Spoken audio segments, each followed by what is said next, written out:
Hi. Today we will be discussing the consequences of industrialization, specifically the U.S.'s annexation of Hawaii. Within this slideshow, we will discuss the annexation of Hawaii into the United States. Yet, in order to understand its finer aspects, you must first know the general background information. When the Hawaiian Islands were formally annexed by the United States in 1898, the event marked the end of a lengthy internal struggle between native Hawaiians and white American businessmen for control of the Hawaiian government. In 1893, the last monarch of Hawaii, Queen Liliuokalani, was overthrown by a party of businessmen, who then imposed a provisional government. Soon after, President Benjamin Harrison submitted a treaty to annex the Hawaiian Islands to the United States Senate for ratification. In 1897, the treaty effort was blocked when the newly formed Hawaiian Patriotic League, composed of native Hawaiians, successfully petitioned the U.S. Congress in opposition of the treaty. The League's lobbying efforts left only 46 senators in favor of the resolution, less than two-thirds majority needed for approval of a treaty. The League's victory was short-lived, however, as an unfolding world event soon forced the annexation issue to the forefront again. With the explosion of the USS Maine in February of 1898 signaling the start of the Spanish-American War, establishing a mid-Pacific fueling station and a naval base became a strategic imperative for the United States. The Hawaiian Islands were the clear choice, and this time Congress moved to annex the Hawaiian Islands by joint resolution, a process requiring only a simple majority in both houses of Congress. On July 12, 1898, the joint resolution passed, and the Hawaiian Islands were officially annexed by the United States. The next slide shows a primary source. This source, a political cartoon that circulated at the time of the U.S. takeover of Hawaii, demonstrates that the U.S. justified their imperial rule of Hawaii as justifiable because they were trying to civilize the uncivilized, savage children. The U.S.'s mindset was that they were superior in every aspect to the barbaric nations of Hawaii, Cuba, etc. And it was their duty as a civilized nation to civilize the less fortunate, uncivilized nations. This is further shown in the next primary sources. This source, similar to the first source mentioned before, is a political cartoon that also likely circulated through the U.S. by newspaper during the U.S. takeover of Hawaii. This cartoon was used to justify U.S. imperial rule of Hawaii by saying that the U.S. was liberating these people from oppression and granting them great economic freedom. On the same note, the U.S. felt that they were doing these nations a favor by civiling their barbaric people. This further demonstrates the racist attitudes that the United States and other white imperialist countries shared towards black, non-white countries. In contrast to the first two primary sources, this source shows that the takeover of Hawaii was also primarily because of the economic potential that Hawaii could bring to the U.S. This is because the U.S. was interested in the lucrative sugar trade within Hawaii. They wanted to make sure that they had the sugar trade within Hawaii locked down over England, who was their competitor. By taking over Hawaii, they ensured that they had full control of Hawaii's sugar industry. The next slide is a map that shows the state building over time. In contrast to other imperialized nations, Hawaii had no slow colonization. In a matter of days, it went from a Hawaiian nation ruled by a monarch, Queen Liliuokalani, to an American territory governed by Sanford B. Dole. So to show this, we have two maps of Hawaii. The one on the left shows Hawaii ruled by its monarchy, while the second map shows Hawaii under American rule.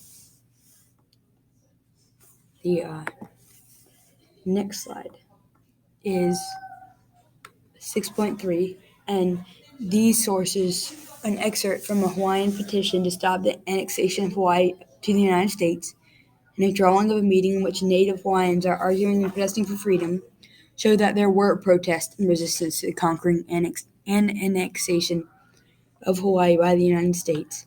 The indigenous Hawaiians resented the U.S. for destroying their long-established monarchy and usurping their queen, so they protested for the U.S. to leave Hawaii and relent its hold on Hawaii.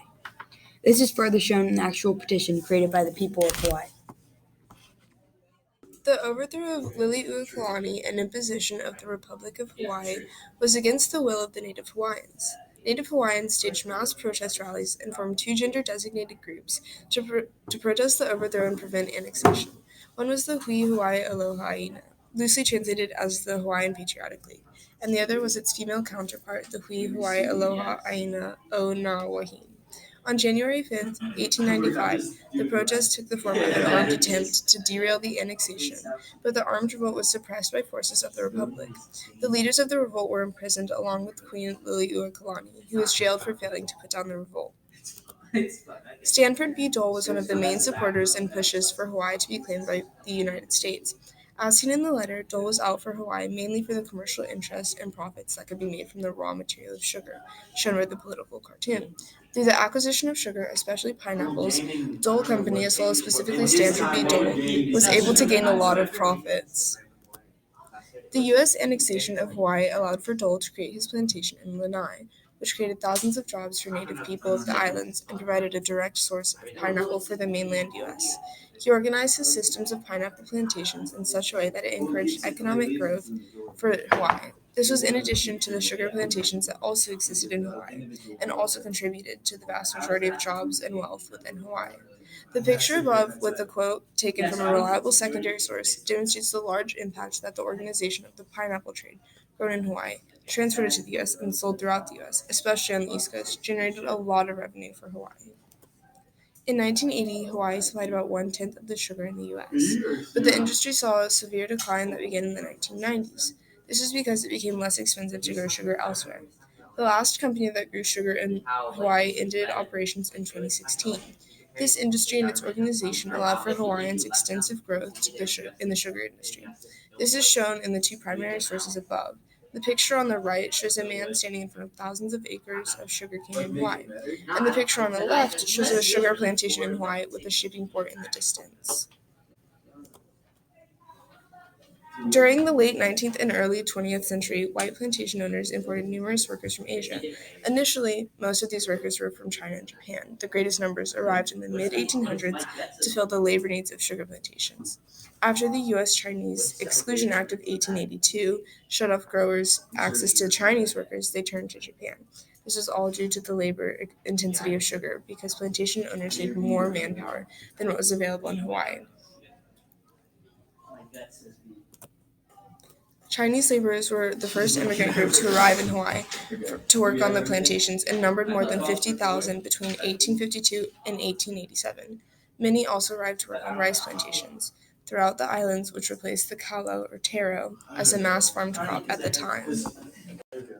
More than 16,000 Portuguese immigrants, many of them from the offshore islands of Madeira and Azores, arrived in Hawaii from 1878 to 1911 to work the plantations, while Chinese and Japanese workers arrived in the islands as single men. However, the Portuguese came as families with plans to stay.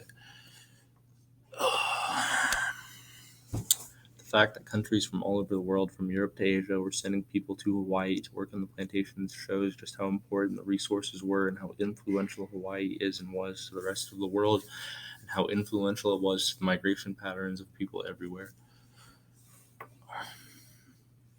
The U.S. exclusion laws required Chinese to prove residency in Hawaii before they could travel outside of the islands, or, as in the case of the man in the image above, before his wife, Chokshi, could enter from China in 1912.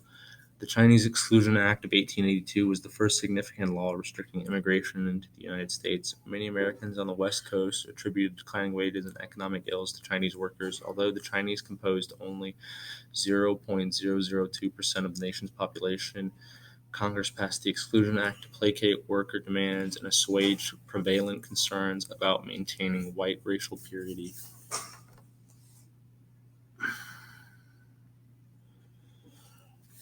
Um, as conditions grew worse for foreign immigration or immigrant plantation workers due to the excess amount of anger from Americans towards foreign workers, their treatment was terrible, and so resistance formed. And you can see all the strikes above.